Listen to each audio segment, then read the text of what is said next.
जय श्री श्याम। हारे के सहारे की जय हो, शीश के दाने की जय हो, लख दातार की जय हो। दोस्तों, उम्मीद करती हूँ श्याम बाबा के आशीर्वाद से, श्याम बाबा की कृपा से आप और आपका परिवार कुशल मंगल होगा और श्याम बाबा की कृपा हमेशा अपने भक्तों पर ऐसे ही बनी रहे। बाबा श्याम हमेशा अपने भक्तों का ऐसे ही कल्याण करते रहें। दोस्तों, सबसे पहले जो लोग नए जुड़ रहे हैं हमारे चैनल से, जो लोग हमारे वीडियोस को देख रहे हैं, सबसे पहले वो हमारे चैनल को सब्सक्राइब कर बेल आइकन को ज़रूर प्रेस कर ले, क्योंकि हम लेकर आते हैं अपने चैनल पर श्याम बाबा से जुड़ी जानकारियाँ, श्याम बाबा के सत्य चमत्कार और बाबा के सत्य अनुभव, जो हम आप सभी लोगों के साथ शेयर करते हैं। और आप भी हमारी वीडियोस को आगे ज़्यादा से ज़्यादा शेयर कीजिए, ताकि और भी लोग बाबा से जुड़ सकें, बाबा श्याम की कृपा पा सकें। तो चलिए दोस्तों, ज़्यादा देरी ना करते हुए कहानी को शुरू करते हैं। कहानी शुरू करने से पहले सभी भक्तों को जय श्री श्याम। दोस्तों, आज की कहानी उन लोगों के लिए ज़्यादा इम्पॉर्टेंट होने वाली है जो लोग कहते हैं श्याम बाबा चमत्कार नहीं करते, श्याम बाबा ने हमारी ज़िंदगी में तो कोई चमत्कार नहीं किया, बाबा हमारी तो कभी सुनते ही नहीं। तो वो लोग प्लीज़ कहानी को ज़रूर सुनना और अंत तक सुनना। आपको पता चल जाएगा कि श्याम बाबा सच में चमत्कार करते हैं, वो सच में हारे हुए का सहारा है। एक चीज़ और दोस्तों, मैं आप लोगों से एक चीज़ और पूछना चाहूँगी कि अगर कोई इंसान रास्ते में जा रहा है और उसका ऐसा एक्सीडेंट हो जाए कि उसकी गाड़ी बिल्कुल चकनाचूर हो जाए, चूर चूर हो जाए, तो क्या उस व्यक्ति का बचना संभव है? तो आप लोगों का जहाँ तक है तो यही आंसर होगा कि नहीं, लेकिन ऐसा है। अगर हमारे श्याम बाबा का जो भी भक्त है, जो श्याम बाबा पर पूरा विश्वास करता है, भरोसा करता है, बाबा का नाम लेता है, तो बाबा असंभव को भी संभव कर देते हैं। आज ऐसी ही कहानी आप लोगों के साथ शेयर करने जा रही हूँ। कहानी को ज़रूर सुनना, दिलों को थाम लें और कहानी को सुनते सुनते आपको बहुत ज़्यादा हैरानी होगी। आपको ये हो जाएगा कि बाबा ऐसा कैसे कर सकते हैं। तो कहानी को ज़रूर अंत तक ज़रूर सुनना। तो चलिए शुरू करते हैं कहानी को। आज की जो कहानी है वो दिल्ली से है, विनोद जी की कहानी है। मैं आपको बता दूं, विनोद जी की जो है इलेक्ट्रिसिटी की शॉप है, उन्होंने अपनी खुद की दुकान खोल रखी है। वो इलेक्ट्रिक का सामान वगैरह बेचते हैं।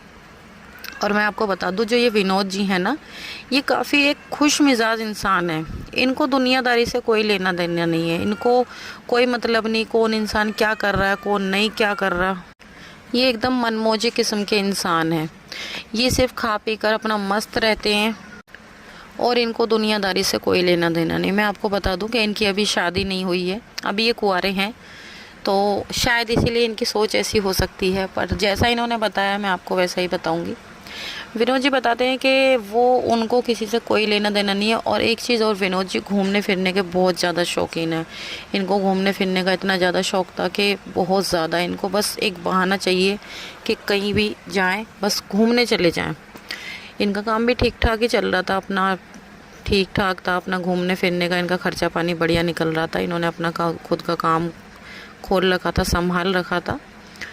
अब होता क्या है, जो ये विनोद जी हैं, इनके 3 दोस्त हैं, दीपक, अजय और अर्जुन। 3 दोस्त हैं। उनमें से एक जो इनका दोस्त है दीपक, वो श्याम बाबा का बहुत बड़ा भक्त है। वो श्याम बाबा को बहुत ज़्यादा मानता है, बाबा पे बहुत ज़्यादा भरोसा करता है, उसे बाबा पर टूट विश्वास है। तो एक दिन ऐसे ही तीनों चारों दोस्त ये साथ में बैठे होते हैं। शाम का समय होता है जब ये अपनी शॉप बंद करके जाते हैं। ये डेली अपने दोस्तों से थोड़ी देर अपने दोस्तों के साथ समय बिताकर जब ये अपने घर जाते हैं, तो इनका जो दोस्त है दीपक, वो कहता है कि चलो यार, खाटू श्याम जी चलते हैं कल। इस बहाने बाबा श्याम के दर्शन भी हो जाएंगे और साथ ही साथ रास्ते में अच्छे से मस्ती भी हो जाएगी, साथ में एक ट्रिप बन जाएगी सारे दोस्तों की। तो बस जो ये विनोद जी हैं, इनको इस बात से कोई फ़र्क नहीं पड़ता कि ये खाटू श्याम जी जा रहे हैं या किसी भी धार्मिक स्थल पर जा रहे हैं। इन्हें इसी चीज़ से कोई फ़र्क नहीं पड़ता। इन्हें तो सिर्फ़ और सिर्फ घूमने फिरने से मतलब है। इनको तो घूमने का बहाना चाहिए। घूमने के बहुत ज़्यादा शौकीन थे ये। अब इन्होंने कहा कि हाँ चलो ठीक है, चलते हैं। अगले दिन चारों दोस्त साथ में चले जाते हैं, अपना निकल जाते हैं घर से बाबा श्याम के दर्शनों के लिए। ये अपनी गाड़ी लेकर जाते हैं। अब रास्ते में इनके दोस्त इनके साथ हंसी मजाक करते हुए जाते हैं, इनके साथ मस्ती करते हुए जाते हैं। तो इनका जो एक दोस्त है, ये अर्जुन, ये बोलता है विनोद जी से कि विनोद, आज तो तू करोड़पति हो जाएगा बाबा श्याम के दर्शन करके। तो श्याम बाबा के दर्शनों के लिए जा रहा है, आज तो तेरे भाग खुल जाएंगे। जब भी विनोद जी कहते हैं कि हाँ मैं तो आज जाऊंगा और बस जाके बाबा मेरे ऊपर ही कृपा करेंगे, मैं तो सच में करोड़पति बन जाऊंगा। ये भी मजाक मजाक में उसको ऐसे बोल देते हैं। ऐसे ही हंसी मजाक करते हुए इनका सफ़र पूरा होता है और ये खाटू श्याम बाबा के दरबार पहुंचते हैं। वहाँ जाके देखते हैं तो बहुत ही ज़्यादा वहाँ पर भीड़ होता है। चारों तरफ श्याम बाबा के जयकारों की गूंज घूम रही होती है। सबको बहुत अच्छा लगता है, लेकिन विनोद तो अपनी राम धुन में मस्त रहते हैं। उन्हें तो सिर्फ अच्छे अच्छे कैफ़े दिखते हैं, कहाँ पर अच्छा खाना मिल रहा है, कहाँ पर फ़ोटोग्राफी, ये सब दिखता है। वो जैसे तैसे अपने दोस्तों के साथ बाबा के दर्शन करने चले जाते हैं। उनको कोई फ़र्क नहीं पड़ता कि बाबा हैं कौन है, उन्हें कोई फ़र्क नहीं। अपना जैसे तैसे धक्के मुक्की करके भीड़ भड़ाके में दर्शन करके और अपना वहाँ से बाहर आ जाते हैं।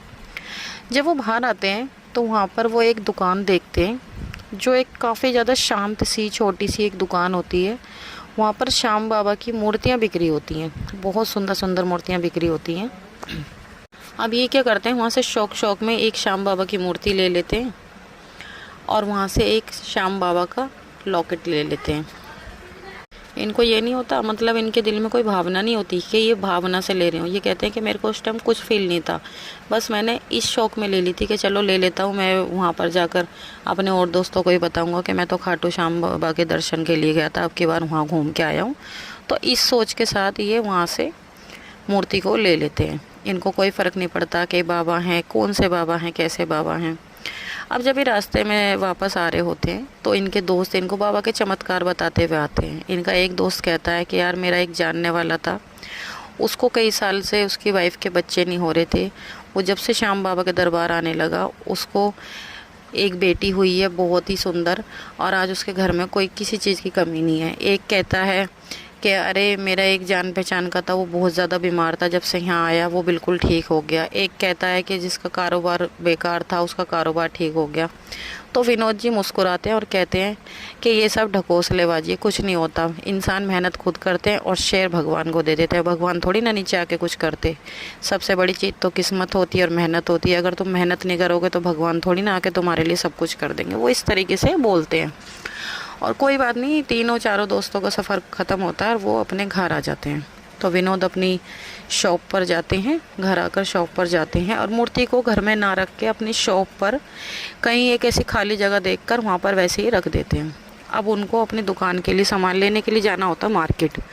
अब वो क्या अपनी दुकान के लिए वो सामान लेने के लिए अपनी कार निकालते हैं, और कार जैसे ही वो स्टार्ट करते हैं तो उसमें देखते हैं कि उसके जो एयर बैग हैं वो काम नहीं कर रहे। मतलब उसमें वो काम नहीं कर रहे, दिखा रहे कि ये खुल नहीं सकते। इस तरह का कोई सिग्नल दिखा रहे थे गाड़ी में, वो बताते हैं।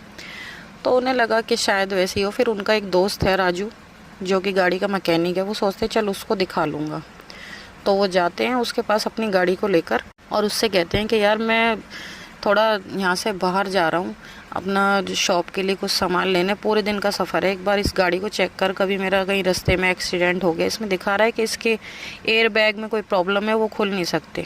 तो उनके दोस्त ने गाड़ी को अच्छे से चेक करा तो उसने कहा कि इसका एयर बैग का सिस्टम ख़राब हो गया और ये एयर बैग बिल्कुल भी खुलेंगे नहीं।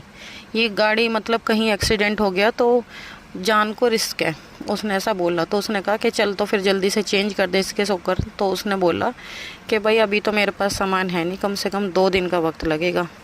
तो विनोद जी बोले 2 दिन का समय तो नहीं है, मुझे तो आज ही जाना है। तो राजू ने कहा कि देख ले भाई, रिस्क मत ले, अगर तू कहे तो मैं इसके शॉकर निकाल के रख लूँ, लेके आ जाऊँगा इन्हें दिखा कर ऐसे ही। तो विनोद ने कहा कि हाँ रख ले। उसने शॉकर निकाल कर गाड़ी के रख लिए। विनोद ने कहा जो होगा देखा जाएगा। वो अपनी शॉप पर गए, वहाँ से जाके मूर्ति उठाई बाबा की और लाकर अपनी गाड़ी में रख ली। अपने दोस्त से कहने लगे कि देख ये बाबा हैं ना, ये जाएंगे मेरे साथ, ये करेंगे मेरी रक्षा। उसने मतलब ऐसा फील करके नहीं कि हाँ सच में बाबा हैं, बस ऐसे ही कि हाँ ये जाएंगे और ये मेरे को कुछ नहीं होने देंगे। मतलब अपने दोस्तों की बातों पे के बड़े चमत्कार करते हैं ना, देखता हूँ मैं भी, इस फीलिंग के साथ उन्होंने बाबा की मूर्ति को रख लिया और वो वहाँ से चल पड़े। अब जब वो वहाँ से चल पड़े, वो हाईवे पर पहुँचे थे। अपनी गाड़ी बहुत ही ज़्यादा तेज़ स्पीड में वो चला रहे थे। एकदम से सामने से एक ट्रक आता है और उस ट्रक की और विनोद जी की गाड़ी की ऐसी टक्कर होती है, ऐसी ज़ोरदार टक्कर होती है कि उनकी जो गाड़ी का आगे का हिस्सा होता है उसका पता ही नहीं चलता कि ये गाड़ी थी या क्या थी।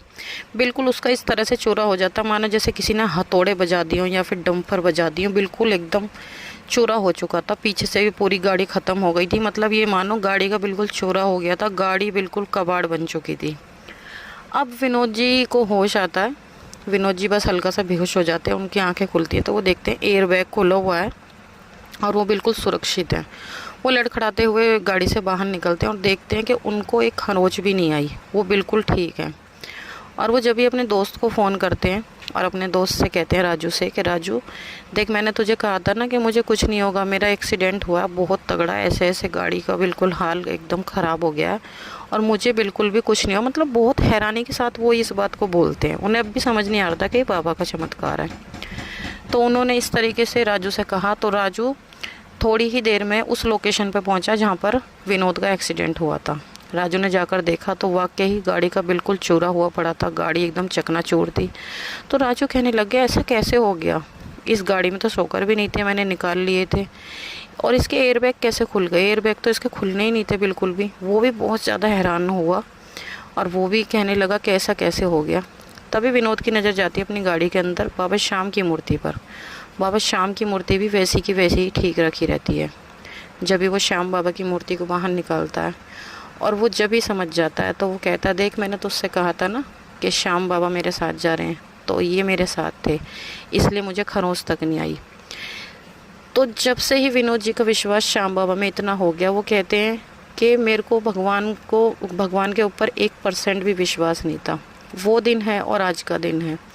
श्याम बाबा पर इतना ज़्यादा भरोसा करते हैं विनोद जी, इतना ज़्यादा भरोसा करते हैं कि वो महीने की हर एकादशी पे श्याम बाबा के दर्शनों के लिए जाते हैं। बाबा श्याम के दर्शन जब तक वो कर न लें उनको चैन नहीं मिलता। वो कहते हैं कि मैं एक बार को खाना छोड़ दूंगा लेकिन अपने बाबा को नहीं छोड़ सकता। आज वो श्याम बाबा पर इतना विश्वास करते हैं और आज श्याम बाबा की कृपा से उनका काम इतना ज़्यादा बढ़ गया है कि वो वाकई ही करोड़ों में खेल रहे हैं।